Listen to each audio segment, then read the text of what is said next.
Hello, everybody. My name is Jessie Mizic, and I am an MAIS graduate student. I'd just like to say before I get started, it's really great looking out and seeing a lot of my colleagues and classmates that I've been with for the past couple of years, and instructors too. So thank you guys so much for coming. My research is on the cult of true womanhood and the ideology of public and private spheres for men and women throughout American history. One of the things that I'd like to talk about is the public spheres of men.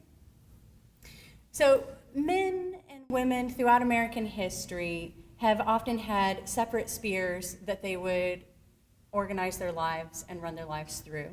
So men would be more of a public, and that would include things like world politics, economy, commerce, law. They would go out and conquer the world, and then they would come home to the little wife and mother.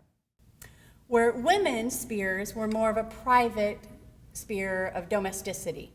So this would all kind of evolve around home and hearth. So they would take care of the home, they would take care of the children, housekeeping, religious and moral education of the family. And the idea that men would be, as I said, the providers and protectors, and women would be the angel of the home. Some of the images that I found that I thought were really great in highlighting this ideology is, for example, the first one in the color is the man is getting ready to go out and conquer the world, and so that he could protect the wife and the children. These are examples of books and popular media of the time that reflected the ideology from American history. So the idea that a true woman was only a true woman if she met the ideals that were being projected in the women's sphere. My research focuses primarily on the awakening through Chopin and a critique of the cult of true womanhood.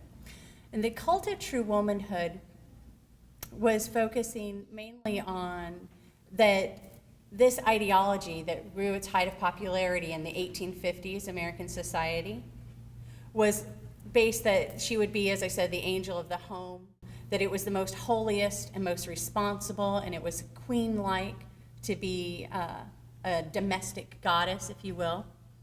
And so how did women respond to this? Were they able to meet these really high expectations of being they were supposed to be pious, they were supposed to be religious, they were supposed to be pure and virginal, they were supposed to be submissive to the males in their life, their husbands, their fathers, their sons. They were also supposed to be domestic. So everything that they did was supposed to involve around making a sanctuary of the home for her husband or for the men in her life so that they could come home and be taken care of there. The cult of true womanhood is a term that was created by Barbara Welter in 1976 when she wrote the article, The Cult of True Womanhood. And it's critiqued, I said it celebrated women's spheres of true womanhood, or true women were supposed to be pious, pure, submissive, and domestic, but it also critiqued that. What happened when women could not fulfill those duties? What happened when a woman was not perfect and not the angel of the home? Or perhaps women maybe had a desire for other things. Maybe they wanted to be more of a public figure and not a homebody.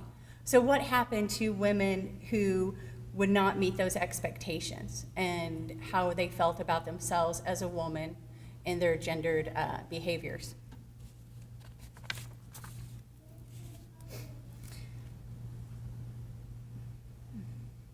I think that could be very damaging for women, and it's proven that it was very damaging for women. One of the things that I do is I am reading the book, The Awakening, like I said, that was published by Chopin in 1899.